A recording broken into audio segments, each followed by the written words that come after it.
What is going on, guys? My name is Drakesy, and as you can see by the shirt, of course I am a Manchester United fan. So today's video is actually going to be something that's quite close to my heart, quite literally. It's going to be how to fix Manchester United. Now, I'm not sure what I've titled it. Maybe it's how to make Manchester United back champions, how to fix Manchester United, but these are going to be my opinions. So, you know, if you're a Manchester United fan, or even if you're not and you're watching this, you might be thinking, I don't agree with some of these points, and that's what I want to see. So in the comment section below, if you disagree or have your own opinions, then let me know in the comment section below, and we can potentially cover them in a future video, what other people's opinions are, and see if we actually come up with any potential ideas that end up happening in the foreseeable future. But for today's video, we're going to be going through a few things. So I'm going to say a few of my own ideas, then I'm going to go through the whole squad and say my opinion of each player, and then I'm going to go from there afterwards about potential signings and transfers to wrap up the video. So it's 3 parts kind of thing, you know, it's enjoyable, I'm looking forward to it.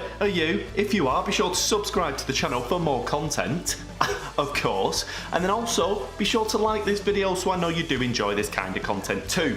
Thank you very much for watching. Let's get cracking with the video. So the first thing I need to run through immediately is going to be that I 100% think we need to get a director of football. This is something that should have been done ages ago. We pride ourselves on being the biggest club in the world, and we can't seem to get a director of football. The guy who's running the ship and deciding our transfers and being the head of the board and all this is Ed Woodward, who has no real football knowledge. He's transferred over into the business, but he's not got the exact brain and know-how of what we need. Somebody in charge who knows the game, who knows the club inside and out through previous years and stuff, and just the ability to kind of put a plan into place. Every signing that we seem to sign is either, we're like a poor man's Galacticos Real Madrid at the moment. Do you know, like trying to sign players because we think we can sign them. We're now in the Europa and we've got to get a serious crackdown. There are people on our wage bill that we need to get off. We'll come to that. And then there's also just the fact that there's so much history with Manchester United and the pride of the club. I think we can get these players in, but we just need to be a bit more clinical and have a plan. It's ridiculous, but yeah, that's going to be the main thing of my own thoughts that I want to put forward. If you guys have any thoughts or ideas, then be sure to put them down in the comment section below, because I do want to see what some of your guys' ideas are too. Now let's get to the squad. Okay, so starting off, we are going to be starting with the goalkeepers. It does seem that David De Gea he's kind of gone quiet at the moment, but I'm not too sure whether he has signed that contract extension. I don't think he has, which does worry me because we've not got Champions League football. We're in a rebuilding stage, and this guy is prided on being the best goalkeeper in the world. In my eyes, he obviously is. I'm a Manchester United fan, I'm going to say that. But you know, there are some world-class goalkeepers who are at the top level who aren't up to this guy's level. He's lower than he should be, being at Manchester United. And this is the point. We've known for ages that he wants to move back to Spain. I know his family and stuff don't really enjoy England and stuff. I'd love for him to stay, but at the moment, is there that incentive? And that's what worries me. Is the incentive there for David De Gea to be staying at the club? A lot of people I've heard have been actually saying that they expect him to leave the club this transfer window. Hopefully that doesn't happen. Hopefully, fingers crossed, he stays for a bit longer. But yeah, it's worrying times when I'm thinking the best goalkeeper doesn't deserve to be at Manchester United. What's going on? Across from him, we do come to Lee Grant. Now, I'm not really sure how Lee Grant's ended up at Manchester United. It's kind of like he pulled out like the lottery numbers and it was just like, you're moving to Manchester United, and he just, all right then, okay, let's go. It's a bit of an odd one how he did end up there, but you know, as a squad team player, kind of, I think he fills in on games, you know, friendlies and stuff, and if it worst came to the worst, he's a goalkeeper, you know what I mean? It's not like we'll have to stick a right back in there. We've got a goalkeeper. As a squad player, he's alright, but hopefully he doesn't have to play that many games. Across from there is an interesting one. Now, Sergio Romero, in my opinion, is one of the best second goalkeepers in the world. I think this guy is strong enough to be a Premier League goalkeeper starter for pretty much any team in the Premier League below, I don't even know what level. I'd say, like, to be honest, even like Manchester United at the moment, at the level we're at, if we're finishing 6th, I personally believe that this guy could be playing for up to 6. 6 to 20, around that tier of teams, I think he could be playing for that team quite easily as the first team goalkeeper, which does make me a little bit less worried. If we were to lose David De Gea this transfer window, I believe that we have a goalkeeper that is a solid, safe goalkeeper that I do trust.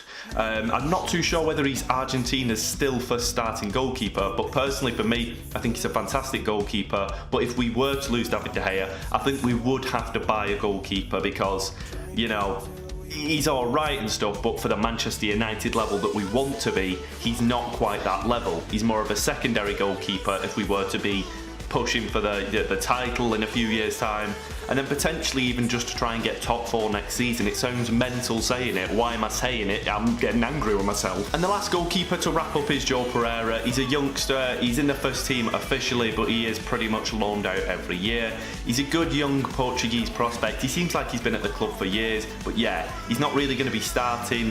Potentially, you know, Ollie might have him in future plans, but yeah, he's not had or shown any real signs of being a standout goalkeeper that's going to be making his way into the first team very soon. From there we come to the defenders of the team. So starting off, Victor Lindelof. Enough said with him. Basically, he's the best centre-back, I personally believe, at the club at the moment. If we're going off form, and to be honest, what we've seen on a pitch, there could be arguments, I suppose, for Eric Bailly, but I don't know. Personally, for me, Victor Lindelof has shown tons more, and I think in the foreseeable future, I'm so glad we have him at the club. I think if we were at the point that we're at now, finishing 6th, getting the Europa next year, if he was still at his previous club and we were trying to go for him now, would we be able to get him? That's a question I want to put forward, because I'm so glad that we've got him nailed down. Hopefully he's one of the players that we can kind of build the future squad around. I like Lindelof. Let's keep Lindelof in the team.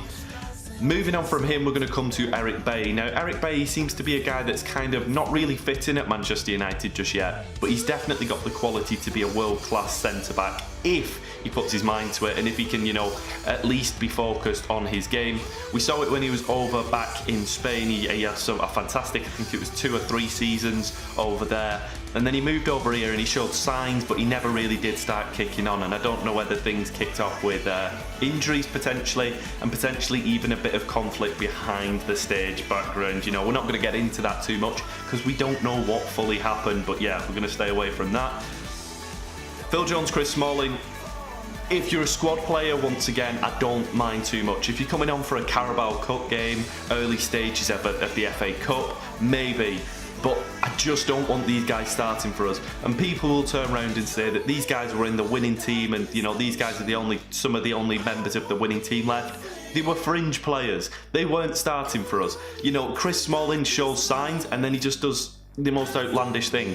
I think a statement came out from Phil Jones saying that he loves defending and that, you know, he thinks he's fantastic. And honestly, some of the tweets from Manchester United fans were hilarious that came back out to that, because he just shows no signs of being able to defend at times. It's just like he forgets he's a defender. He's just like he's wandering down the street to get some chips. It's ridiculous. Yeah, enough said on them two. I don't mind them being fringe players once again, or potentially just being moved out just to get them off the wage bill and just to get them away. They've just signed new contracts, but I wish they weren't at the club. Marcos Rojo is an interesting one, to be honest. Personally, I think he's one of the most passionate and feisty players. You know, he's definitely the kind of hard man when he's on the pitch. He's a player that, you know, definitely puts in a boot early on a striker just to let him know that he's there. And he is quite a feisty player. He's somebody that you wouldn't be shocked if, you know, you were reading a match report and you saw that he got a red. You know, he's that kind of player. Recently he hasn't been playing. He has looked like he is out of favour, but I did hear recently that Ole Gunnar Solskjaer has said, he said it about all of our defenders. I mean, he's going to obviously try and keep them on side, but he did say that he is in future plans. Personally, for me, it wouldn't be that much of a shock if he did get sold.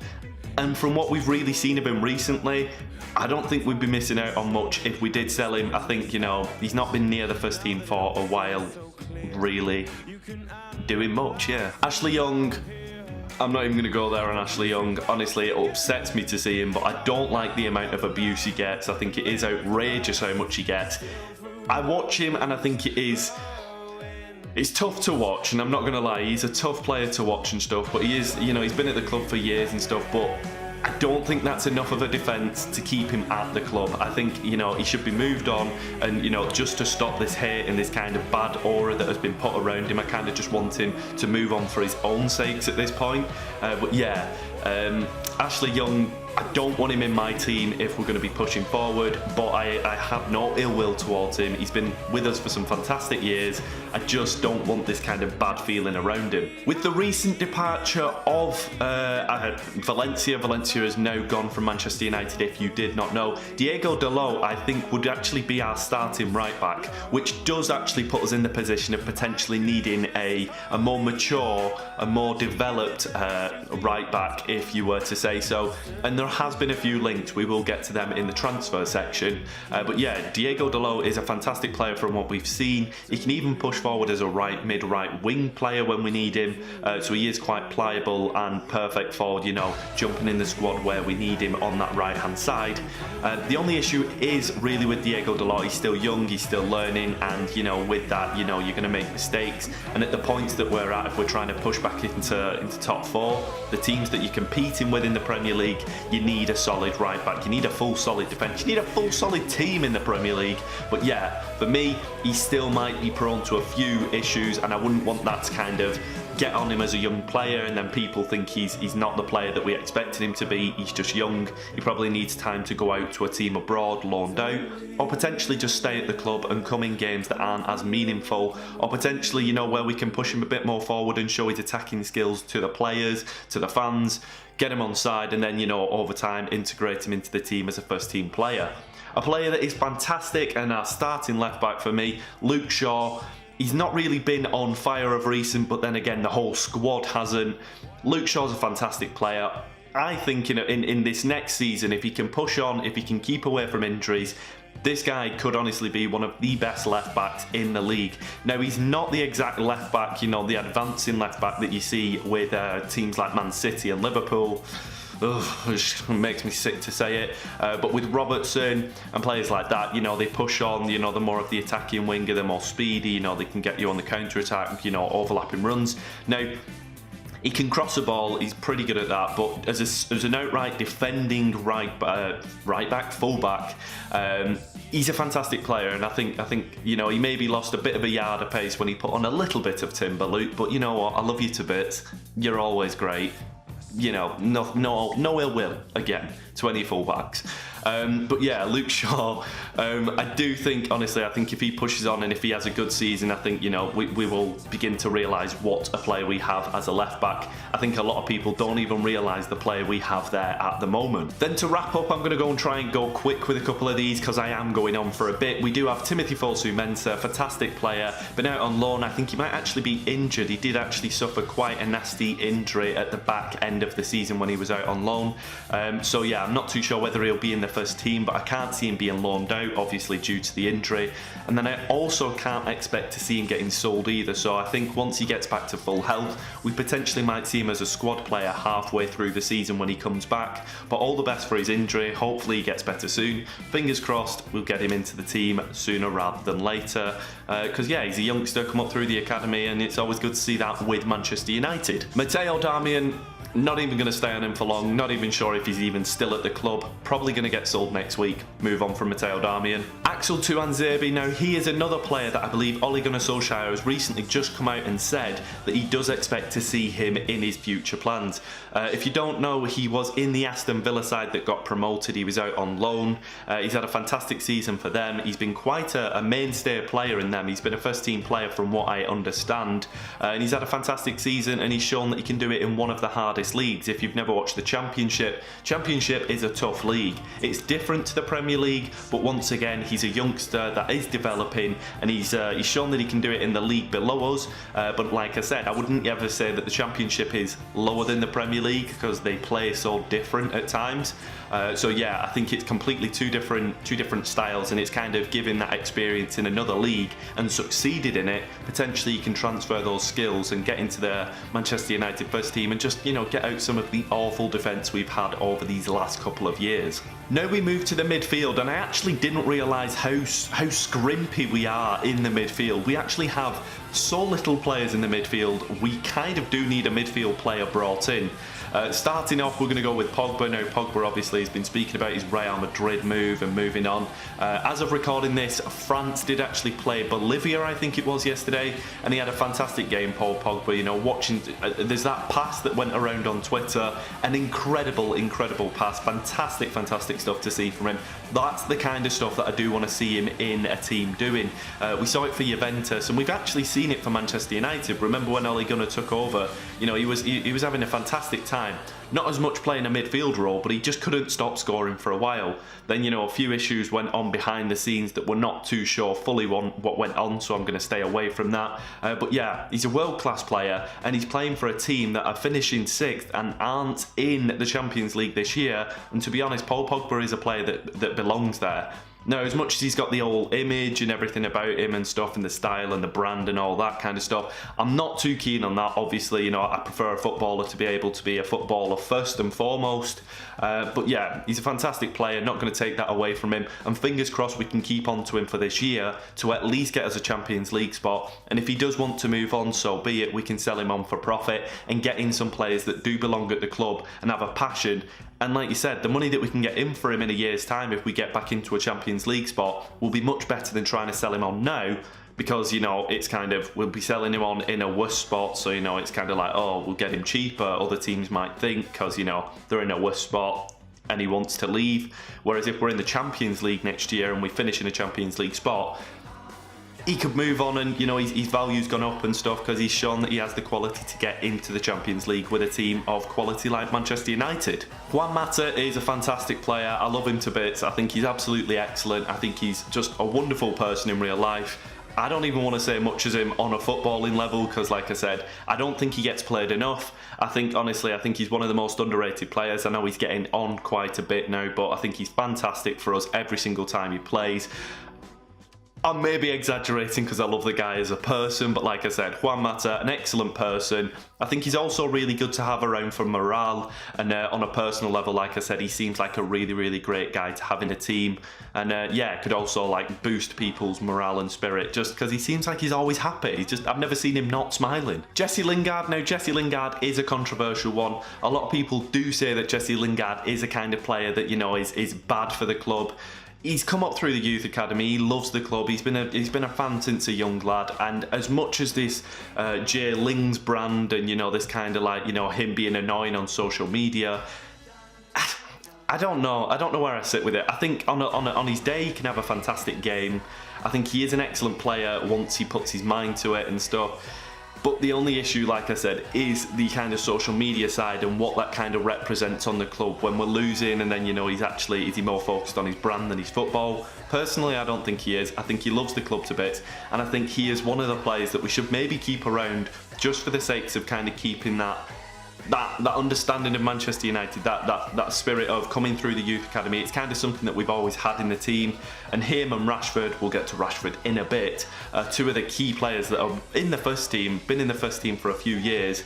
But yeah, like I said, I think Lingard's getting quite a lot of criticism recently, but personally I would keep him in the club, and yeah, like I said, maybe just keep him around because he understands the club for now, and then maybe in the future see where we go from there if he doesn't fit in like a year's time. Andreas Pereira, a player that I thought was going to kick on when he first got into the team. He's not really shown it yet. He's had some pretty good seasons, I believe, over in Spain, but yeah, maybe it's the style of player for him. Maybe that suits him better. I know that the Premier League is quite a physical league, and in other leagues, you know, it is more counter-attacking, high press, you know, attacking players get more freedom in, like, especially in the Liga Santander, the Spanish league. But yeah, personally, I think he is a good player. I think he's got the quality. I think he's getting on a little bit now. I think he's like 25, 26. I always think of him like 22, but I've got to forget that he's not. But yeah, I think he's a good player once again, decent to have around. We do have quite a weak midfield, I would say, at the moment, so I would like to keep on to him if just for the foreseeable future, and then if we get in the correct players, then maybe move him on. But I wouldn't be in any rush to, because like I said, I think he's a decent player and he works well when he comes into the team. Fred, I'm not too sure. We spent a lot on Fred. I don't think we've even seen the real Fred yet. Hopefully we see Fred in the future, in this upcoming season, once again, hopefully he can kick on, he kind of gets used to the culture of British life. I think a lot of the time what it boils down to is I think Manchester, if you're not from Manchester, if you've never been, it's pretty much raining 24/7 in Manchester. And I don't know whether if some of these players come from abroad and literally, you know, they hear the jokes about how rainy England is and they get there. And I think it actually happened to Anderson. I think Anderson was away from his family. He was like ordering takeaway and wasn't cooking for himself and stuff. And he got lethargic. He let himself go. He wasn't training as much. He just lost all passion for the game, literally because of England. That's how depressing England is to foreign players that come over from these kind of lovely, lavish, bloody lands of, you know, hotness and sands and beaches and all that. And then they come to rainy Manchester. And I think that's something that we've got to consider when we're buying some players from abroad that might not fully understand the culture and how dismal Manchester is, because honestly, it's proper shit. But like I said, hopefully Fred maybe integrates into the culture, can hopefully kind of get used to living in England and push on in this next year and hopefully have a pretty good season, because from what I've seen when he was over for Shakhtar in the Champions League when I watched him, I saw him then and I thought, what a fantastic player, and I didn't even think that we'd ever buy him. So when we bought him, I was so excited. And we've just not seen that player yet. Nemanja Matic, he's getting on a bit. He's not the player he was about 3 seasons ago. He's going to still be a squad player. Obviously, he's going to be about. He was a Jose Mourinho signing, so potentially in the winter transfer window, I could see him going on in 6 months' time. But yeah, it just depends how this first half of the season goes down. Hopefully, he's not starting for us because, like I said, I think his legs are giving in on him at this point. When I've seen him around about the 70th minute, you do see him slowing down, not making the running and covering that he probably should. And yeah, I think somebody like the guy next to him, Scott McTominay, I think a player like that does have the legs, does have the ability, and can kind of get into that role a little bit better. So hopefully he's not starting for us as much. Speaking about Scott McTominay, like I said, I think he's a great player. I think he can do that spot a little bit better. Sorry, just cracked my finger. Than Nemanja Matic, just because of the physical ability and stuff like that. Potentially, you know, you could start Scott McTominay and bring Nemanja Matic on near the back end of a game to kind of close it out if we need a player like that. But personally for me, Scott McTominay isn't up to that standard of what we're looking for just yet. As a centre defensive mid or as just a centre mid on the team, I think we should be starting with a little bit better quality, and I think that's a player that we should be going for. We'll cover that in the transfers. So now we come to the roundup of players. We come to the forwards. Now, to start us off, I have no understanding. I don't know what went on with Sanchez. I don't know what's going on. I don't know whether that piano video cursed him from ever being good for us. The ridicule and, you know, abuse he got from that just ruined him. But he was so good for Arsenal, and we can say that. I mean, I never like to really compliment Arsenal as much, or any other team really who are our rivals. But yeah, he was so good for Arsenal a few seasons back, and he's just completely lost it. Now, people are saying he's lost a yard of pace, but if all he's lost is a yard of pace, you wouldn't be that bad. There's got to be something more. I think, honestly, we should be setting up. If I was in charge of Manchester United, I would be setting up puppy days where, unless anybody's got allergies in the squad, I'd be bringing in puppies into the changing rooms, into the training teams and stuff to kind of boost morale. Because I tell you, that guy loves his dogs, and if there's anything that we can boost his morale with, it would be puppies. So I'm telling you now, Ed Woodward, the board, bring in puppies to Manchester United, and we might see something good from this guy. But it upsets me that we are paying him so much and we're getting nothing out of him. I don't know what's going on. Obviously, there's something deeper, and hopefully he does resolve that, and hopefully he stays at the club whilst doing it as well, because what a quality player he was. And if we can get that player back, we have some serious firepower this next year. Romelu Lukaku, speaking about serious firepower, he did have a fantastic season for us when he first started. This last season, he didn't have the best season. You know, he kind of got, you know, there's the speak of him going out now to Inter Milan. There's talks of him actually potentially leaving this transfer window, and if he does, it will be a shame in my opinion. I think he's got some quality in him, and we've just not managed to kind of fully get that. Hopefully, like we said, you know, Ole Gunnar Solskjaer can get the team in. He doesn't really fit that style of Ole Gunnar Solskjaer football, so if that's going to be the case, then I would recommend moving him on for that, because if Ole Gunnar's going to be staying around for a few years, he probably should be moved on. It's not fair to the player if he stays at the club when we're not going to really be stylised around his play style. So yeah, would be a shame to see him leave, but hopefully we can kind of integrate him into the team because he is an absolute clinical striker when he is in form. But if we do sell him on, hopefully we make the money and then get a player in that we do want in that position, because our forward line is particularly weak as well as our midfield. A player that once again is fantastic, Marcus Rashford. Honestly, for me guys, I might be a bit biased, but he is my favourite player in the Manchester United squad. Recently been under a bit of ridicule, you know, there's been a few things going around. He said a few things, you know, we're going to stay away from that. Looking at him on the pitch, when he is in form, he is one of, if not the best player for me in that squad. He tries things that I don't see other people try. You know, there's players across the board in the Premier League that I don't see try the stuff he does. When he's on it, he is one of the best players, most exciting players, and I can't wait to see him develop, honestly. If we could put him as our striker, with Ole Gunnar Solskjaer getting behind him, and you know, when Ole Gunnar first got the job and they were speaking about, you know, how they go through training and, you know, the composure that he was teaching Rashford, if we can harness that back this next season, which I think we will, I can't wait to see him, honestly. I can't wait. If we can get players that can supply him with balls as well, the stuff that this guy can do with opportunities, some of the greatest footballers, you know, I'm not comparing him to Messi and Ronaldo, but Messi and Ronaldo don't have the best strike rate. Some of the strike rates that of them guys, you know, I think it can be down to like 30 to 40%. So they're actually not scoring as much for the shots they're taking. But the thing is, they're taking shots. And that's something I don't think we give Rashford enough of, the opportunities to take the shots. And I think the more we give him of them, the more opportunities, the more composed he'll be when it comes to those opportunities. So I can't wait to see him this next season. And hopefully, if he is our pinpoint striker, he can have a fantastic season. And the final player to wrap up this run through of the players of Manchester United, it's going to be Anthony Martial, yet another player that we've not fully seen the full potential of, in my opinion. If we're going to be playing this if we're going to be playing this fast-paced, you know, up front, you know, all-out attacking Manchester United style of football, as you would call it, and Ole Gunnar wants that style, and he's building the team around that. This guy, honestly, you can't, in my opinion, you can't get much better in world football at the moment. On his day, when he's in form, obviously one of the best players. We all know that. Many teams were after him when he was at Monaco.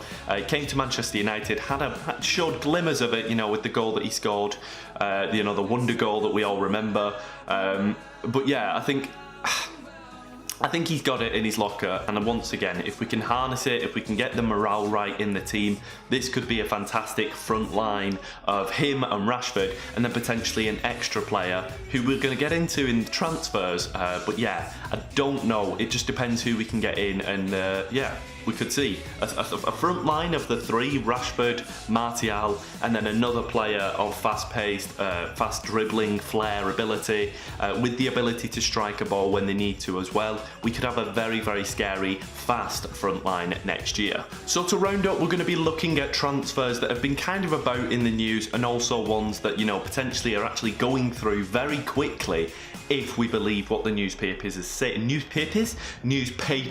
saying. So yeah, starting us off, we're going to go to the centre-backs that we've been linked to. As we can see, the first one is Toby Alderweireld, or Toby Alderweireld. I'm not too sure how to say his name. But yeah, as we can see, he's a kind of player that is getting on a bit. He's had a fantastic season for Spurs, but he is on the overside of 30, and that's not what I think we need at the moment. I think we need a player that's maybe touching his prime between 27 to 30, but the far side of 30, we're going to maybe get 1 or 2 years out of him, and we need a player that we can kind of build on as our main centre-back if we're going to do something of real note in these next coming years. Like I said, he's not as quick as he used to be. He's also kind of, I'm not too sure whether he is fully, but I'm sure that he is somewhat injury prone over these last couple of years. I don't know whether he has a reoccurring injury. I think it might be hamstring. Correct me if I'm wrong, if you guys know. He has been out quite a few times over these last couple of seasons, and that's something that we can't really fully rely on. We need a guy that's strong, tough, just pliable, and works in that defence, and yeah, somebody that we can just rely on at this point in that defensive spot. And a player that a lot of people are saying is that guy is Koulibaly from Napoli. Now, he's a fantastic player. The main thing is he's going to cost us a lot, and we're not too sure whether he's going to be that guy in the centre of the pitch that is that is the guy that we need, basically. I mean, more than anything, he's got the physical ability, the physical prowess. He's quite vocal from what I've heard, and that's something that I think we need on a pitch. I think we've lacked in our back line a leader. It tends to fall down to David De Gea when you watch games, and just that kind of, you see Smalling and you see Jones shouting, but there's no real nobody listens. I think that's the thing. There's no real level of respect. Like, this guy knows what he's saying. Let's listen. And I think with Koulibaly potentially could bring that in. But for the money, I mean, we're Manchester United. We have the money to spare. But are we building our club around just having loads of money, or are we building it to build a team, like I said? And for me personally, I don't think he's the most ideal fit. But yeah, I think he's an interesting one that has been touted quite a bit in the news. Moving from there, we do come to De Ligt. Now, of course, I want De Ligt. Before anything, De Ligt would be a fantastic signing. He's very, very young. I think he's about 20, 21. But as we've seen with Ajax in the Champions League and in the Eredivisie, he's had a fantastic season. He's one of, if not the best upcoming centre-back, can you say, centre-half in world football.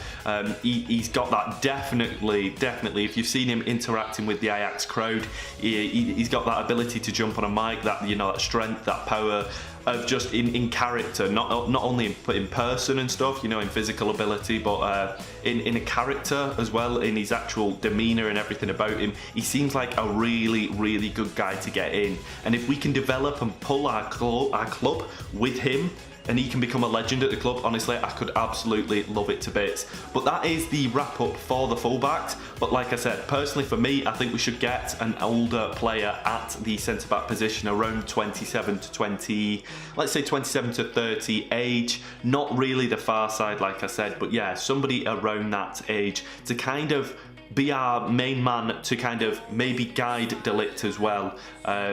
Also progressing him to that position in the future if he stays with us. But like I said, for me, De Ligt would be the best one out of the three recommended, but still I think we should go and get another centre-back that hasn't even been mentioned here, somebody that hasn't even been touted as of yet. We're going to jump to the next two together as a pair, so it's going to be Trippier and Aaron Wan-Bissaka, two right-backs that have been recommended. After this last season, Trippier had a really bad last season, and to be honest, I wouldn't be that fully interested in getting him in, on a pulling in, getting him. It's not really a headline that you read and you're like, oh my god, amazing. He had a fantastic World Cup, but he's not really a player that grabs eyes when you read it and stuff. He is kind of the level what you would expect us to get in at the stage we are. But like I said, he's developed, he's in his prime, and that's something that we are kind of lacking. Like I said, if we are not going to be using Diego Dalot, then potentially getting somebody in like Trippier, who is developed, who's ready to just be put in the first team, maybe that would work. But then again, this is kind of where I'm umming and ahhing with Aaron Wan-Bissaka as well. Aaron Wan-Bissaka is a youngster. He's shown that he's well proven in the Premier League. But if we have Diego Dalot and Aaron Wan-Bissaka, who are of a similar age, maybe it gives that competition and they can potentially boost one another, but at the same time you can also cripple a player's career when one does get picked over the other one. So you run a risky move, and that's something for the management and potential board to decide. Do they want a player that's older and definitely going to get the first team position, and Diego Dalot can work up underneath that and understand that that player's more developed? Or do you get two players of a similar age to kind of work against one another for the spot, but then when one player gets picked as a first team player, that can cripple the other one? So interesting stuff. I'm not too sure where I lie with it, with these guys, but there is one guy coming up now that I do want to mention. Thomas Meunier, I think, is a fantastic signing. I think the valuation that has been touted is between 20 to 30 million, which is absolutely mind-boggling. This guy is so pliable, he's fantastic, kind of what I wanted Daley Blind to be when he came to us. I think that kind of pliable player who can jump in anywhere, do any job, and just work for the team. And he's fantastic in some of these positions as well. He's not just fitting in and doing a job, he's doing it well from what I see when I've seen him playing for multiple teams in the past, particularly for Paris Saint-Germain from what I've seen. But then again, I can't judge that because the games I watched were in Ligue 1, and that's Liga. It's the French league. It's not real much competition, is it? It's like school football. But yeah, Thomas Meunier for that price, well made, well established, can play right back, centre defensive mid, and multiple other positions on that point. Fantastic player, and I definitely think we should be trying to get him if his valuation is between 20 to 30. Moving across from there, Tielemans has actually gone back to Monaco, but is up on the transfer window for a lot of people at the moment. He had a decent season for Leicester last year. Brendan Rodgers came in halfway through the season, and we began to see the player he could be when he developed. There's a lot of talk of him potentially going to Leicester full time. You know, he enjoyed his time there. But personally for me, I think he might hold off and see what big clubs potentially come in for him. He could be an interesting signing. He could be really cool if we get him in and once again develop the midfield with him in there. Is he the player that we kind of need at the moment? Potentially not. Would he work under Ole Gunnar Solskjaer's style? Potentially he would, to be honest. And yeah, it would be interesting to see. I wouldn't mind if we got him in. I would be pretty happy. But yeah, we'd just hopefully potentially integrate him into the team well and not, you know, overdo it and make him feel a bit at points. Across from there, we do come to Fernandes. Now, Fernandes is a player that has been screamed about by loads of people. It seems like he may be going through for around 60 million, I think is the fee that people are chucking around. I've not seen much of this guy play, and I can only judge off the FIFA card that I'm seeing right now. He's obviously looks like he's had a good season. But yeah, I've heard about him in the previous years and stuff, and I've known of him as a player, but I would have never touted him out as this standout player that we would pay 60 million for. There's a lot of talks of Man City going for him as well. Is he a player that Man City need? Is he going to just be sat on the bench, or does he want first team football?